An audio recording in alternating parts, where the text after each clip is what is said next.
어제 제가 저녁에 우리가 하나님을 믿는 이유는 단순하게 구원을 받는 것을 뛰어넘어서 결국 하나님께서 나를 창조하셨기 때문에 하나님이 바라는, 기대하시는 나의 모습이 있는데 그것을 최대한도로 하늘나라 갈 때까지 그 모습을 만들어 가기 위해서, 그 모습이 되어져 가기 위해서 믿는 것이라는 말씀을 드렸습니다. 근데 사실은요, 이번 집회 때 이 개념 하나만 정확히 여러분들이 마음에 꽉 잡으셨죠. 어저께 대나무 얘기했죠. 그거 하나만 딱 집으셔도요, 이번 집회는 성공이라고 저는 생각합니다. 얼마나 많은 분들이 믿는 이유를 잘 모르고 믿는지 모르겠어요. 그냥 덮어놓고. 그렇지 않습니다. 믿는 이유는 하나님이 원하시는 모습이 있다라는 거예요. 그리고 그렇게 되자라는 겁니다. 그래서 우리는 평생 동안 하나님이 원하시는 내 모습이 무엇일까? 그것을 분별하고 발견하고 그렇게 변화되어져야 한다는 것. 그것을 다른 말로 길들임이라는 좀 고상한 표현을 쓴 겁니다. 그렇죠? 그렇기 때문에 기독교 신앙의 핵심은 늘 내 자신의 삶에서 길들여지지 않은 부분이 무엇일까? 늘 불쑥불쑥 올라오는 성질과 내 기질 때문에 내가 하나님이 원하시는 모습이 안 되는 게 뭐가 있을까라는 것을 유심히 관찰하고 발견하면서 아울러 그것이 세월이 지나면서 차츰차츰 개선되는 것, 그게 사실은 신앙의 여정이고, 그걸 좀 교회에서 쓰는 단어로 부르면 그걸 솔직히 말해서 회개라고 부르는 겁니다. 회개는 그냥 덮어놓고 눈물 흘리고 그냥 감정적으로 한번 털어놓고 나가는 게 회개가 아니고, 하나님, 나를 정말 보니까 내가 이게 문제네요. 그래서 그것을 시간이 걸려도 차츰차츰 해결해 나가면 그거야말로 회개, 돌아서는 그런 하나님이 원하는 모습으로 가는 겁니다. 그런데 우리가 우리 자신의 죄된 모습을 스스로 발견하지 못할 때가 많이 있죠. 그렇죠? 난 원래 생긴 게 그래. 뭐 이러고요. 그렇죠? 그러면 하나님께서는 사랑하시는 자에게 때로는 다윗처럼 극단적인 극약 처방을 내리십니다. 채찍을 드시는 거죠. 그래서 다윗이 자기 모습을 발견하지 못하고 왕으로서 자기가 상당히 대단한 것처럼 보이기 시작하니까 범죄를 저질렀는데 못 깨달으니까 하나님께서 극약 처방을 내리시고 정신이 벌쩍 들어서 그때 7일간의 금식 기도를 하는 가운데 깊은 자기의 모습을 발견하고 하나님 앞에 드디어 이스라엘의 유대의 왕이 되는, 진정한 왕이 되는 그런 모습을 보게 됩니다. 그래서 제일 좋은 방법은요, 우리 그런 말 있죠. 맞고 할래, 그냥 할래. 정말 좋은 거는 우리 일상의 삶에서 하나님이라는 거울 앞에 내가 설 수 있어야 됩니다. 하나님이라는 거울 앞에, 그게 주로 성경이라는 말씀이라도 성경이라고 해도 됩니다. 그러나 성경은 완전하진 않고 우리가 다 성경에 나와 있는 게 아니니까 또 말을 오해하시면 안 되죠. 완전하지 않다는 게 아니고 하나님의 전체를 성경을 통해서 우리가 문자로 이해하는 데는 한계가 있다는 겁니다. 그러니까 하나님이라는 거울 앞에 내 자신을 쉬운 말로 하면 벌거벗는 그것이 필요합니다. 그렇지 않으면 나를 발견 못합니다. 그래서 사실은 기도의 포커스는요, 하나님 앞에 나와서 하나님, 나를 보게 하소서. 이게 납니다. 라고 깨닫는 게 사실은 기도입니다. 그래서 내 관점이 바뀌면요, 그게 기도에 응답받는 거예요. 그 예수님이 그런 말씀하셨죠. 믿음이 있으면 이 산을 저 산으로 옮긴다고요. 그게 어떻게 가능해요? 그런데 내가 이쪽에서 보다가 이쪽 가서면 이쪽에 가 있어야 돼, 산이. 바로 그런 개념입니다. 기도는 내 관점이 바뀌는 거예요. 나를 발견하면서 내가 내 모습이 이렇구나. 내 모습이 이런데 이렇게 하면 안 되겠다. 그게 기도라는 겁니다. 그래서 오늘은 이어서 어제의 말씀에 이어서 오늘은 제가 치유의 삶이라는 제목으로 말씀을 같이 잠시 묵상하고자 합니다.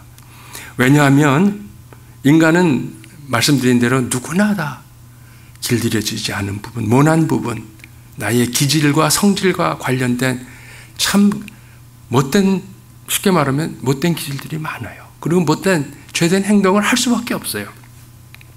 그런데 그렇게 돼 있기 때문에 인간이 결국 살면서 나도 모르게 상처를 주기도 하고 상처를 받기도 해요. 그런데 제가 평생 크리스찬으로 살면서 또 목회를 하다 보고 사실은 제가 총회에서 한국교회를 이렇게 섬기다 보니까요, 다양한 교회를 봐요.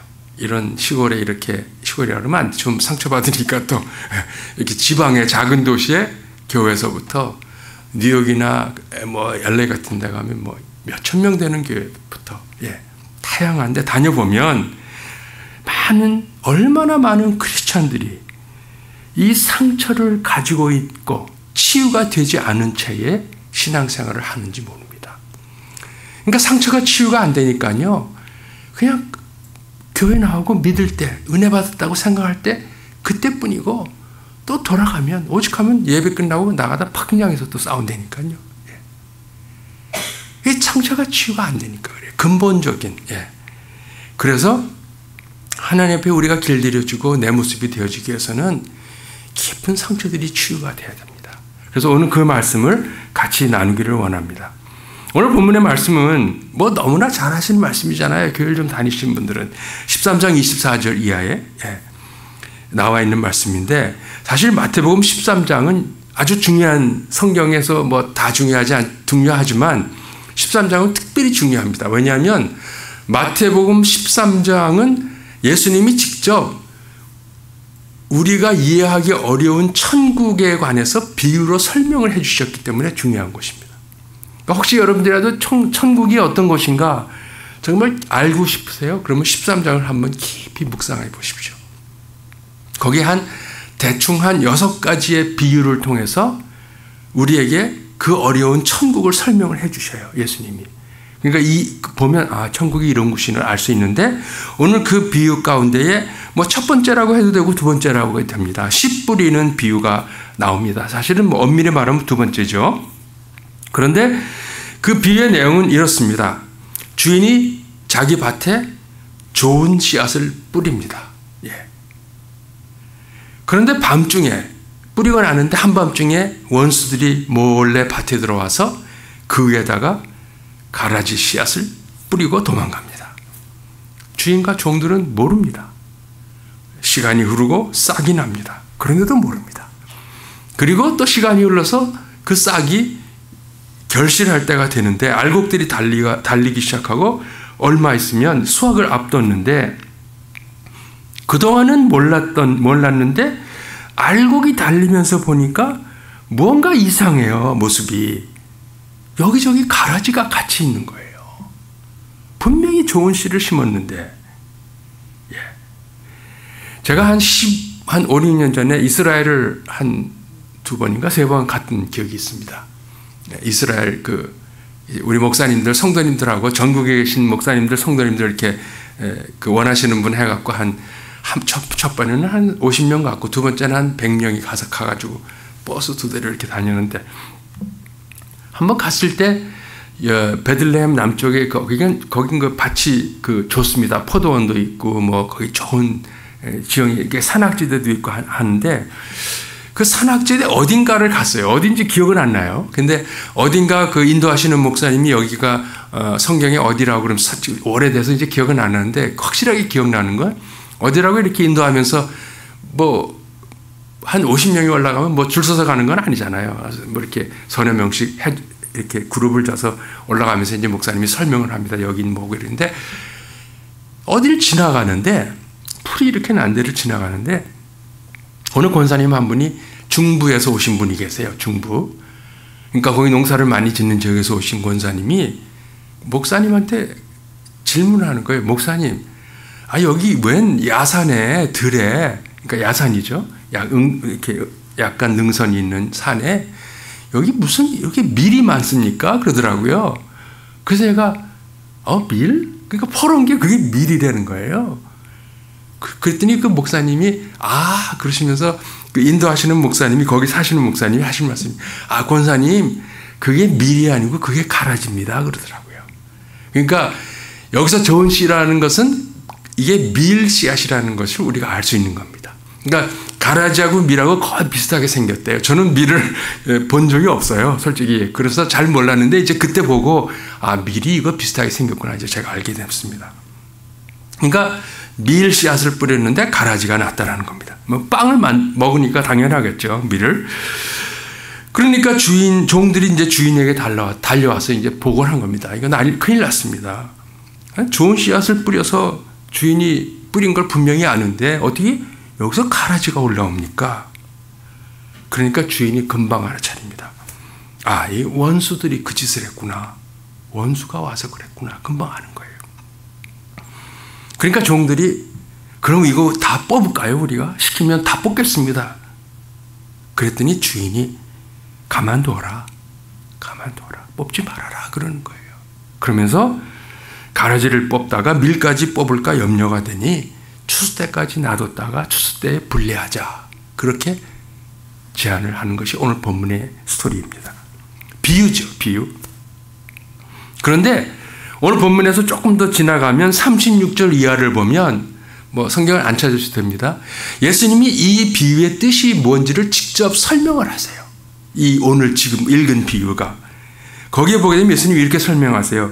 여기서 좋은 씨는 천국의 자녀들이고 가라지는 악한 자들의 자녀들이다. 그리고 원수는 마귀를 말한다. 그래서 마귀가 이 세상의 하나님의 자녀, 하나님이 피조물 인간들에게 악한 그것을 심어서 악한 자녀들이 생기고 그리고 이것이 결국 종말에는 마지막 때에는 그 악한 자들은 풀무불에 들어가는 그런 결과가 있을 것이다. 그러면서 사실은 천국과 지옥을 예수님이 암시를 하십니다. 거기 그 단어는 나오지 않아요. 그런데 그 내용을 읽어보면 마지막 때 종말 때에 그 인자가 천사들을 내려보내서 그들과 그 악한 자들과 불법은 행하는 자들을 다 걷어내서 분리해서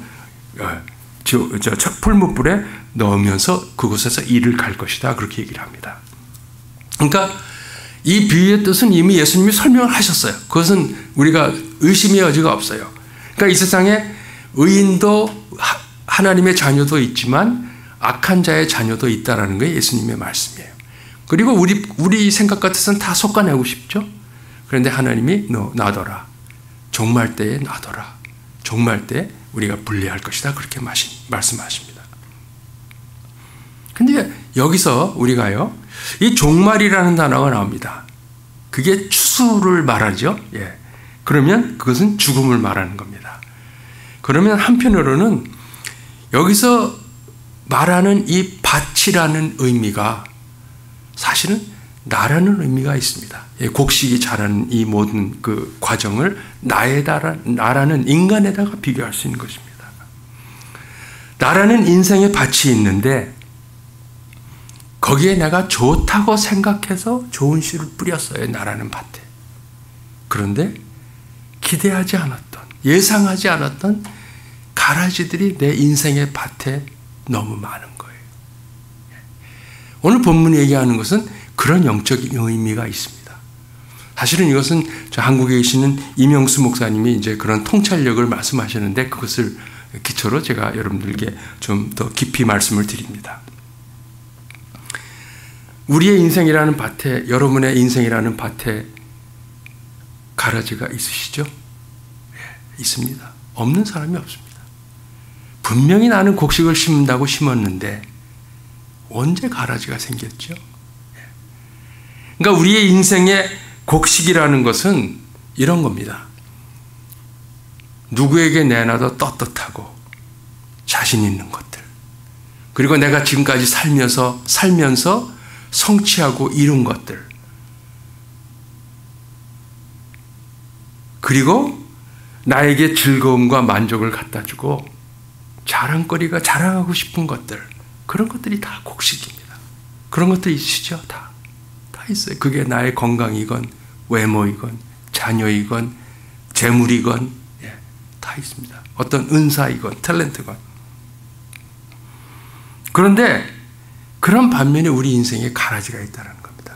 그 가라지가 뭘까요?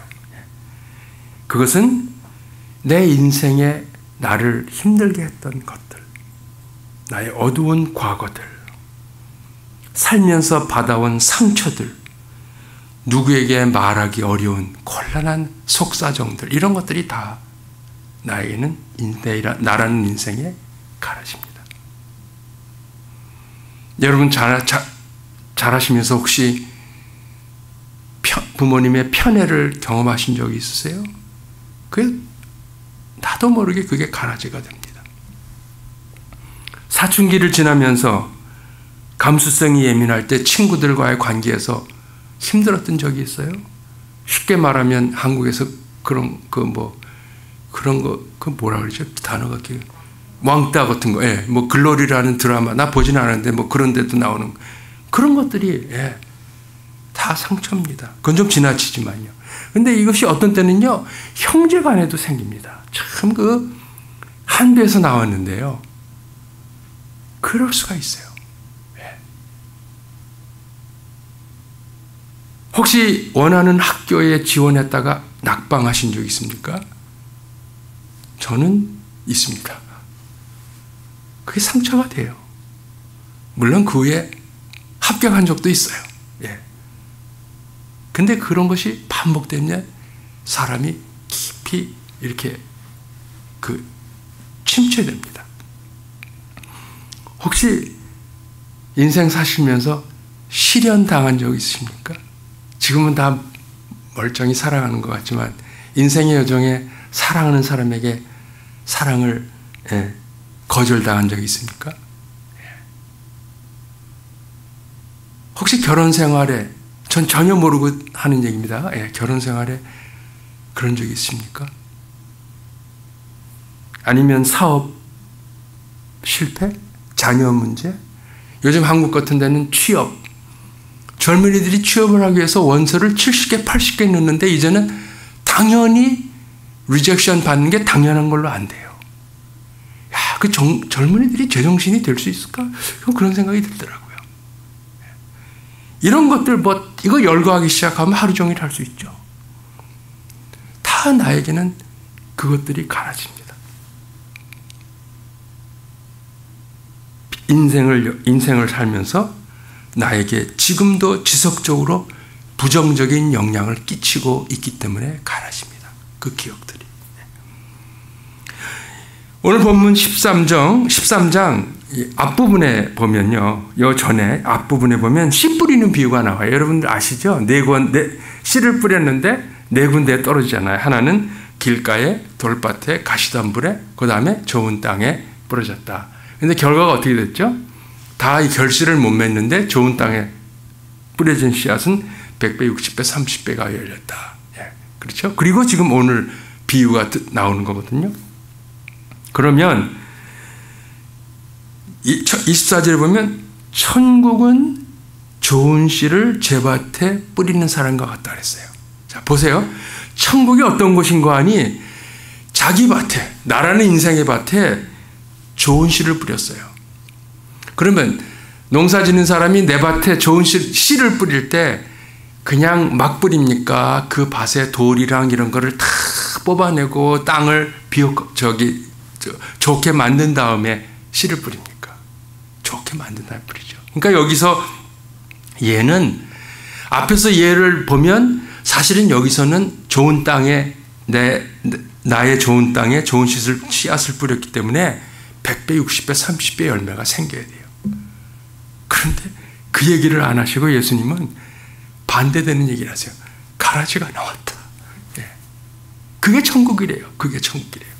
여러분 어떻게 생각하십니까?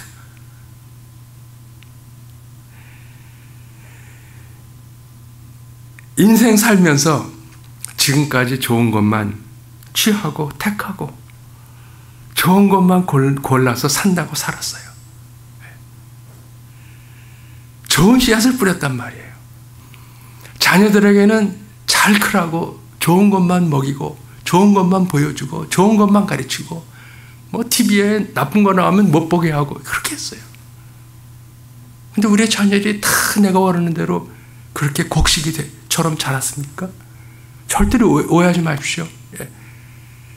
안 그런 경우도 있기 때문에 하는 얘기입니다. 여러분들이 그렇다는 게 아닙니다.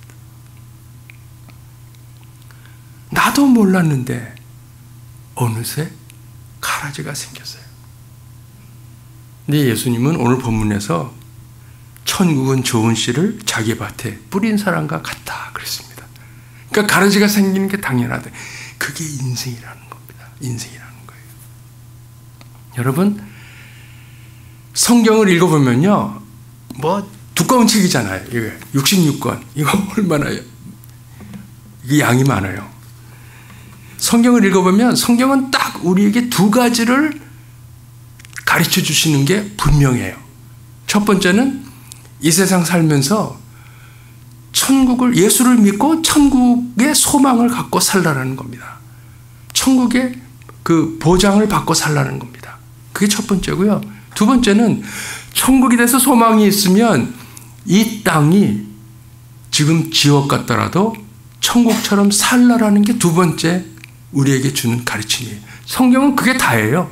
뭐 별의별 얘기가 다 나오지만 결국 그 얘기하려고 성경은 쓰여진 겁니다.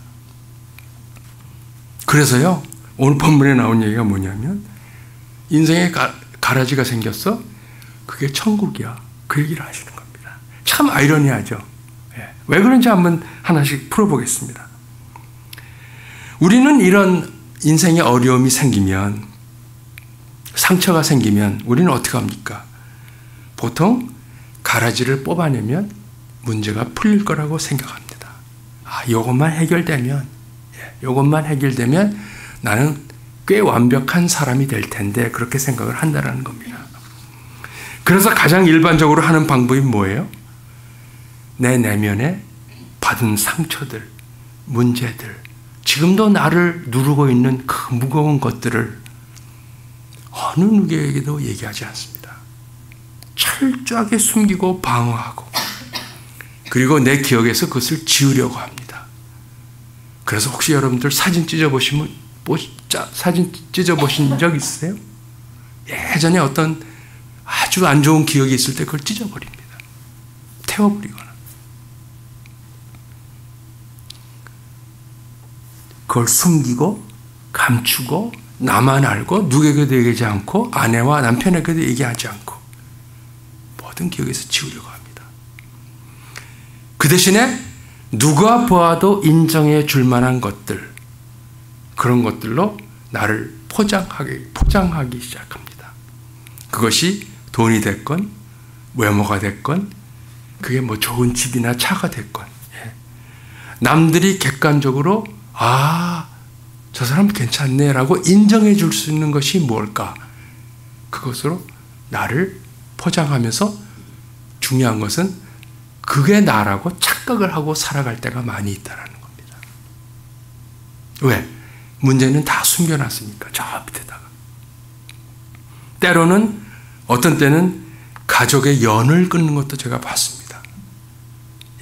부모 자식 간에, 형제 간에 더 이상 안 보고 사는 경우도 봤습니다. 그것들이 바로 일반적으로 하는 우리의 반응이라는 겁니다. 결국 상처와 관련된, 나에게 상처를 주고 아픔을 주며 지금도 힘들게 하는 것들로부터, 사물로부터 나를 완전히 단절시키는 겁니다. 그리고 그것을 인정하지 않고 그거 생각만 하면 불화가 올라오고 미움이 생기고, 그것이 일반적인 우리 인간들의 반응이라는 겁니다. 요한복음 4장에 보게 되면 수가성의 여인이, 수가라는 마을의 여인이 낮 12시에 물 길러 나옵니다. 스토리 아시죠? 왜 12시에 나와요? 왜? 상처가 많은 여성입니까? 결혼을 4번, 5번 했으니까. 아무도 없을 때에 조용히 나와서 그 떼약볕에, 남들은 나오지 않는 그 시간에 물을 길러 나옵니다. 그런데 그 여인이 거기서 예수님을 만나서 메시아라는 고백을 하게 됩니다. 나중에 읽어보면. 바로 전형적인 수가성의 여인이 전형적인 상처를 대하는 인간의 자세라는 겁니다. 그런데 예수님은 오늘 본문에 보게 되면 해답이 뭐예요? 뽑지 말라는 거예요. 우리는 뽑는 게 맞다고 생각하는데 예수님 뽑지 마라. 놔두라는 겁니다. 그러면서 그 이유를 주셔요. 왜 뽑지 말아야 되는지. 그 이유가 뭐냐면 곡식과 가라지의 뿌리들이 땅 속에 자기들끼리 엉켜 있다라는 겁니다. 엉켜 있다. 우리의 인생도 그렇습니다. 나에게 가라지 같은 게 있죠? 그 밑을 파고들면요, 그 밑에 나의 좋은 것들과 함께 그 뿌리가 엉켜져 있습니다. 그래서 그것을 뽑는 순간 좋은 것도 뽑혀 올라갈 가능성이 높습니다. 그러면 뭐예요? 더 큰 상처가 된다는 거예요. 뽑을 수가 없다는 거예요. 뿌리는 그대로 다 엉켜 있기 때문에. 여러분 한번 상상해 보세요.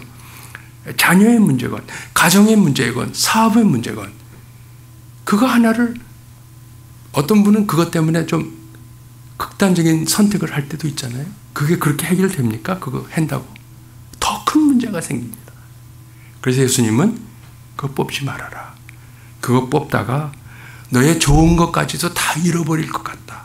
그러니까 뽑지 말라는 것이 예수님의 말씀입니다. 우리 인생도 똑같다라는 겁니다. 그래서 아까 말씀드린 대로 예수님은 지금 천국을 설명하는 거예요. 이 자리가. 천국의 어떤 데를 설명하는데 여기에 영적인 의미가 있는 것이 뭐냐면 가라지가 없다라는 것은 내가 천국으로 살기를 포기한다라는 거예요. 근데 아까 말씀드렸죠. 성경은 우리에게 천국의 소망을 갖는 것 하나, 그리고 이 세상이 지옥 같더라도 천국처럼 살라라는 게 두 번째 가르침이거든요. 근데 가라지를 없애면 이 세상은 천국이 아닙니다 라고 포기하는 거예요. 그러면 천국의 소망까지도 없다라는 것이 되기 때문에 우리는 가라지를 끌어안는 것이 필요한 겁니다. 그래서 보면 언제까지 이 가라지를 끌고 가야 됩니까? 오늘 비유에서 하시는 말씀의 포인트는 뭐냐면 세상 끝날까지, 추수 때까지예요. 그러니까 나에게 아픔을 주고 지금도 나를 힘들게 하고 짓누르는 그 상처를 죽을 때까지 끌어안으라는 겁니다. 끌어안으라. 그것이 오늘 예수님이 우리에게 주는, 인생들에게 주는 말씀이고, 그것을 끌어안아야 그때야 비로소 너희들이 이 지옥 같은 세상을 천국처럼 사는 것이 된다는 것이 오늘 예수님이 가르쳐주는 비유의 핵심 메시지입니다. 그런데 끌어안는 게 얼마나 힘들어요. 나도 끌어안고 싶어요. 나의 상처를. 근데 끌어안으면 내가 아파요. 왜? 저 상처와 가시가 많이 있어서 내가 끌어안으면 내가 막 아파요. 그러면 어떻게 해요? 놔야 돼요? 거기에 신앙의 그 맛이 있는 겁니다. 거기에 하나님이 개입하셔야 됩니다. 내가 끌어안을 수 있는 방법은 내 자신이 맨살로 끌어안으면 아파서 못 끌어안습니다. 그러나 내가 두툼한 옷을 입고 정말 겨울 파카 같은 거 몇 개 입고 끌어안으면 끌어안을 수 있습니다. 끌어안을 수 있습니다. 그러니까 나를 힘들게 하는 상처를 인정하면서, 그래, 내가 너 정말 미워 죽겠는데, 너 가라지 이거 미워 죽겠는데 내가 뽑지 않을게. 그리고 지금 생각해 보니까 너라는 너 그 가라지가 어떻게 보면 나의 삶의 일부였네. 내가 그걸 몰랐다. 미안하다. 그런데 내가 너를 끌어안으려면 아파. 거기에 우리는 하나님 앞에 매달리는, 하나님, 참 내가 아프네요. 이거를 끊어내니까. 하나님 도와주세요. 그런 간절한 매달림이 거기에 필요한 겁니다. 그럴 때에 우리는 그 상처를 더 이상 골방에 묶어놓고 열쇠를 꽉 잠궈서 못 나오게 하고 나를 좋은 것으로 실제 나가 아닌 모습으로 만들어가는 그런 데서부터 자유함을 얻고 해방이 되고, 그 가라지도 나의 삶의 한 부분으로 인정을 하고, 그 가라지 때문에 어쩌면 우리가 지금 하나님 앞에 나와서 예수를 믿게 되는지도 모르지 않습니까? 그 가라지가 없었다면 여기 안 계실 분도 있을지 몰라요. 그러면 어떻게 보면 그 가라지는 나를 지금의 나 되게 만든 것입니다. 그래서 그 가라지를 나의 한 부분으로 인정을 하고, 그래, 이제부터는 내가 너를 미워하지 않을게. 내가 너를 끌어안고 내 인생 끝날 때까지 같이 가자. 너도 나를 더 이상 힘들게 하지 마라. 그러면서 내 자신을 믿음으로, 신앙으로 두꺼운 옷을 입듯이, 갑옷을 걸치듯이 걸치고 끌어안는 것입니다. 그것이 오늘 본문이 우리에게 주시는 메시지라는 것입니다. 여러분, 우리가 신앙생활을 하지만, 예수님을 믿는다고 하지만, 교리를 믿어갖고 삼위일체가 어떻고, 그 중요하지 않다는 얘기가 아니에요. 그래? 삼위일체가 어떻고 하나님이 성육신이 됐고, 저도 신학 공부해서 평생 크리스찬이라 다 알고 믿어요. 근데 그거 갖고는 안 돼요. 봉사를 하고 선교 여행을 다니고 새벽 기도를 나오고, 그거 좋은 거예요. 하세요. 그런데 그거로 안 된다는 거예요. 그거로 부족하다라는 거예요. 뭐가 필요하냐? 가라지를 끌어안으려면 제일 먼저는 나의 인생에 어둡고 냄새나는, 그래서 이미 포기해버린 그곳을 하나님께 열어 보여드려야 합니다. 여러분, 이제 지금 10월 중순이니까 이제 한 달 지나면 땡스기빙, 그때부터는 이제 감사절 지나고 나면 성탄절 시즌이 다가오잖아요. 여러분, 성탄절의 의미가 무엇이라고 생각하십니까? 기쁘다, 구주 오셨네. 우리의 구세주, 음악회도 하고, 선물도 하고, 파티도 하고, 예. 누가복음을 읽어보면 예수님이 참 묘해요. 로마 황제가, 예수님이 마리아가 잉태한 거, 마리아가 애를 가진 거 전혀 모르죠. 근데 로마 황제가 그 전국의 그 황제로서 호적을 새로 명부를 만들라고 명령을 내립니다. 그래서 사람들이 다 자기 고향으로 가서 호적 등록하려고 움직이는 대이동이 시작이 되는 거예요. 근데 마침 그때 해산날이 다가온 거예요. 하나님이 하신 일이 그래요. 그래서 아기 낳으러 자기 고향으로 가서 이제 베들레헴으로 가서 아기를 낳으려고 하는데, 사람들이 다 와서 여행객이 많아지니까 숙소가 없는 거 아닙니까? 그래서 예수님이 어디에서 나셨어요? 마구간에서 나셨잖아요. 사실 성경에 마구간이라는 말은 안 나와요. 우리 그냥 전한 건데, 그냥 동물이 거하는 그런 축사라 그러나, 그런 곳에서 태어나지 않습니까? 무슨 얘기예요? 세상이 관심이 있는 것은 밝고 환한 것만 관심이 있어요.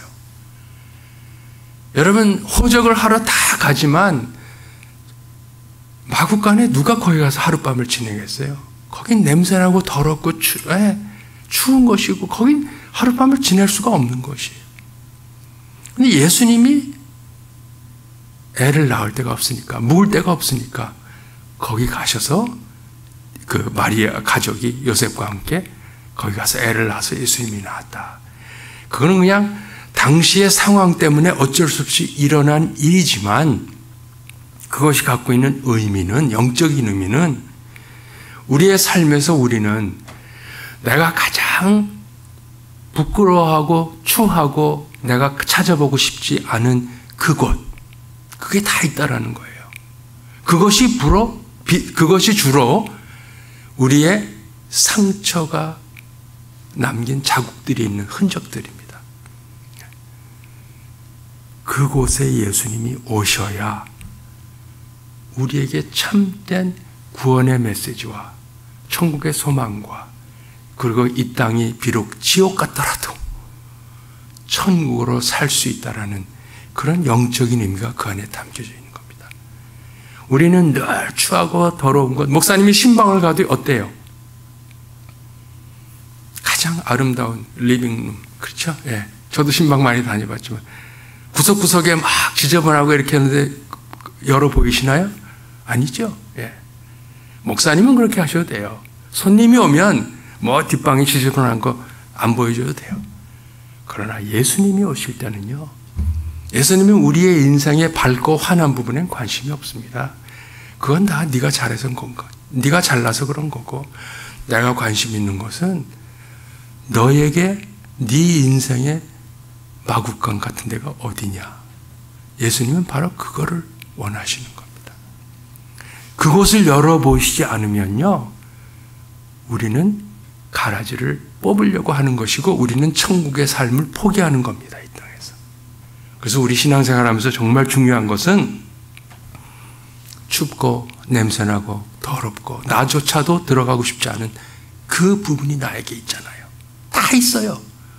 인생 살면서 인생의 음지와 굴곡과 시련이 없었던 사람이 누가 있어요? 그거를 열어보이셔야 됩니다. 예수님께. 그러면 예수님이 그곳에 오셔서 이게 진짜 네 모습이구나. 괜찮아. 내가 너 축복해 줄게. 나는 아무 상관없단다. 너는 나의 자녀 아니야. 내가 이거 다 인정하고 이해해. 내가 너에게 힘을 줄 테니까 이것이 이 가라지가 아프더라도 끌고 안고 가라. 성령의 역사를 내가 너에게 주시겠다. 그래서 거기서 힘이 생겨서 우리는 가라지를 죽을 때까지 끌어안고 그래 같이 가자. 그리고 갈 수 있는 힘이 생기고 그것이 바로 오늘 예수님 말씀이 뭐라 그랬어요? 그게 바로 천국이라는 겁니다. 저는 우리 성도님들이요. 다 상처가 있잖아요. 상처 없는 사람이 이 세상에 있나요? 다 있어요.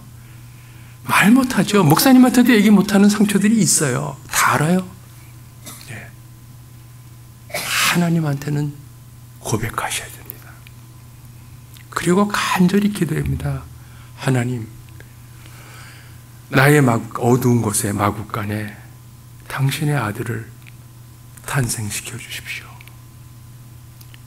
그럴 때에 우리는 이 본문의 말씀을 그냥 비유로 머리로 이해하는 게 아니라 삶에서 실현할 수 있고, 이제는 더 이상 가라지가 미운 가라지, 숨기고 싶은 가라지, 제거하고 싶은 가라지가 아니라 나와 같이 동행할 수 있는 내 삶의 한 부분임을 인정하고 갈 수 있는 가라지가 되는 것입니다.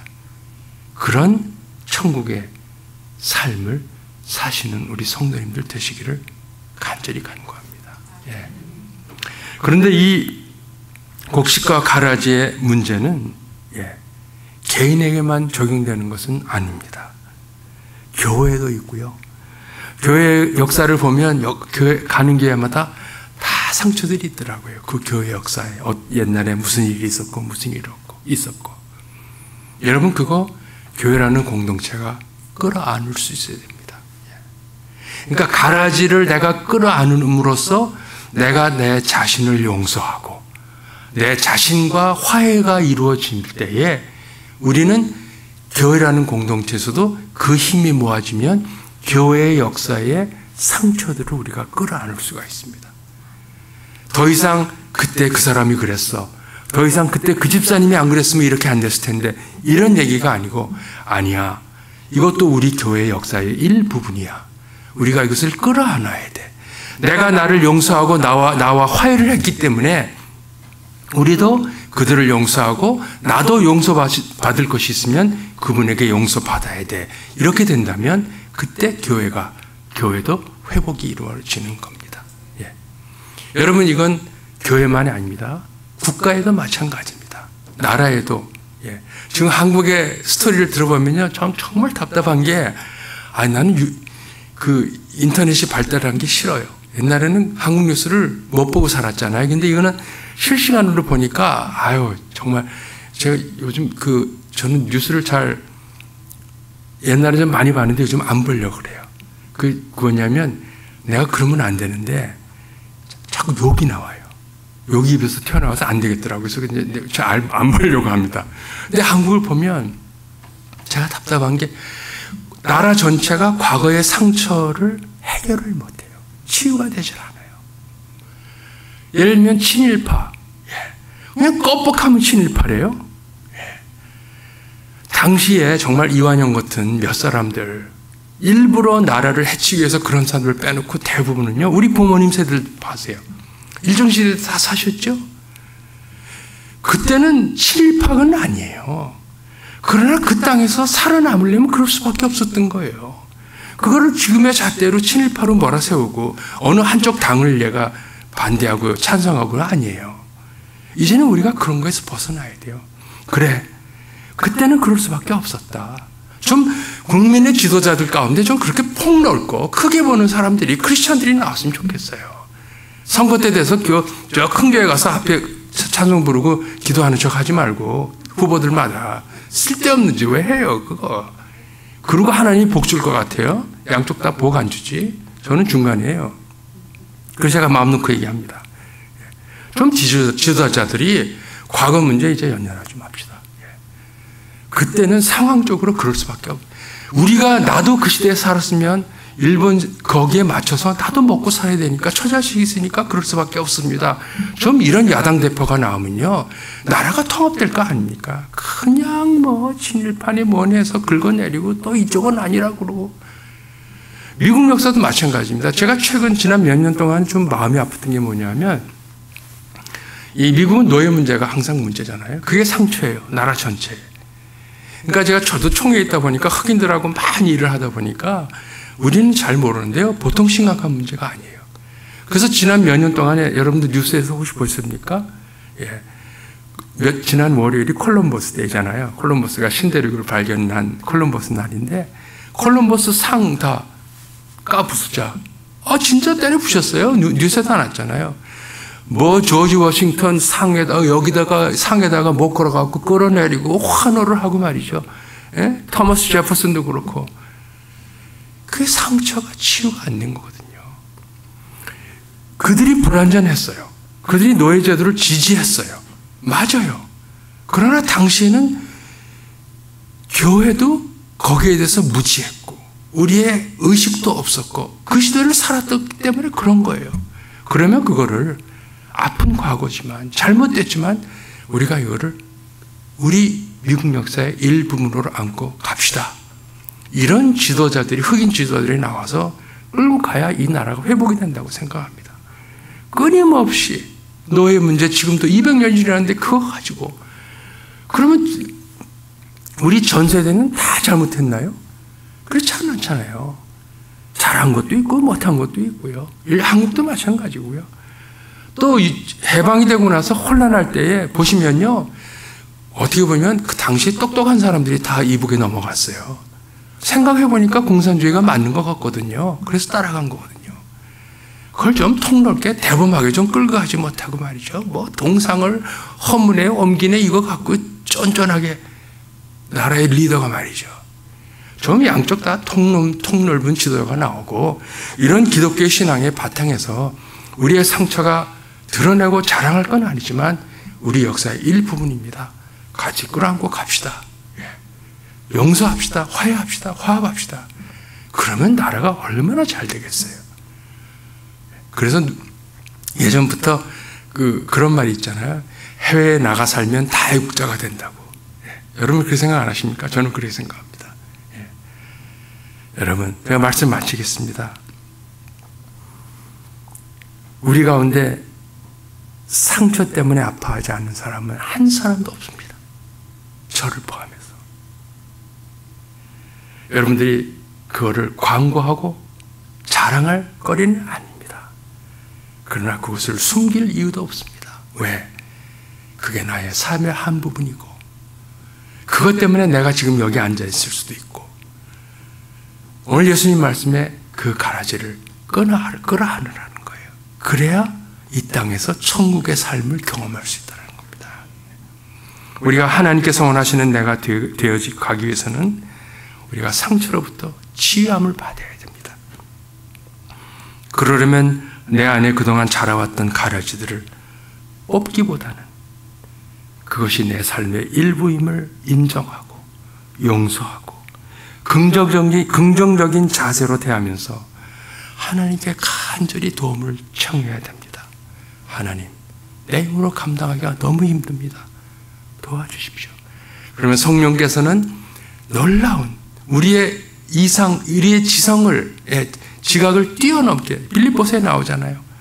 우리의 지각을 뛰어넘는 성령의 역사가 우리를 위로하시고 감당하게 해주신다는 겁니다.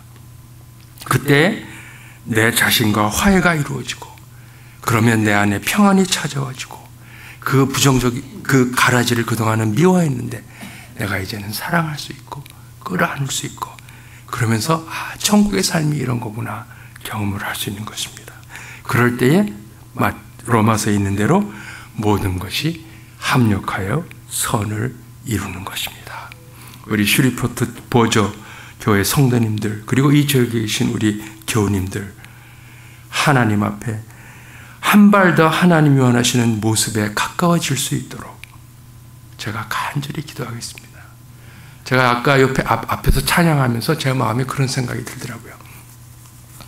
깊어가는 가을밤에 이렇게 모이셨는데, 제가 목회할 때 가을에 10월 달이면 주일날 저녁에 치유 예배를 드렸습니다. 몸과 마음이 아프신 분들 따로 1년에 봄, 가을에 2번 저녁에 오셔서 치유 예배 드리고 안수해 드리고, 그러면 교인들이 그렇게 감사하고 그 눈물을 흘리고 마음의 평안을 얻는 그런 모습을 보면서, 하나님, 제가 이제 하루 이틀 있다 여기 떠나지만 이 슈리포트 보조, 한인도 많지 않은 곳에 하나님 이 땅에 평화를 주십시오. 그러기 위해서 우리 성도님들 한 분 한 분이 정말 상처로부터 치유함을 얻고 회복돼서 내 자신을 용서하고 내 자신과 화해하고, 그래서 예수님 말씀하신 대로 내 이웃을 내 몸처럼 사랑하는데, 내가 내 자신을 사랑하지 못하니까 내 이웃을 사랑하지 못하는 이 안타까운 현실에서 벗어나게 해주십시오.